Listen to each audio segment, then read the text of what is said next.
అయ్యా సార్ మీరు పెద్ద చదువు చదువుకున్నారు, మీరు అడిగిన ప్రశ్నకు నేను సమాధానం చెప్తా గానీ నేను అడిగిన ప్రశ్నకు ముందు మీరు సమాధానం చెప్పండి అని అడిగిండు.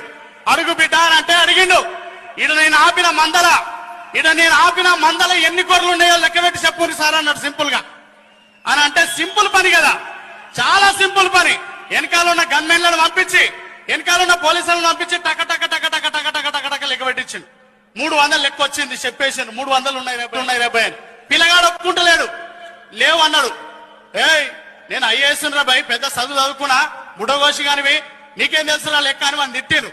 లేదు సార్ నేను ఒప్పుకొని, నువ్వు కరెక్ట్ చెప్తేనే నువ్వు అడిగిన దానికి నేను సమాధానం చెప్తా అని అన్నాడు. లేవు 300 లేవు, కరెక్ట్ లెక్క పెట్ట అంటాడు. ఏ తమాషా చేస్తున్నావా అని అన్నాడు. నువ్వు లెక్క పెట్టి చెప్పంటే చెప్పిండు. నేను లెక్క పెట్టాల్సిన అవసరం లేదు, నేను రోజు చేసి పనే ఇది, మీరు లెక్క పెట్టిన లెక్క తప్పు. ఇందులో మా ఆపిన మందలో 300 గొర్రెలు లేవు, 295 గొర్రెలు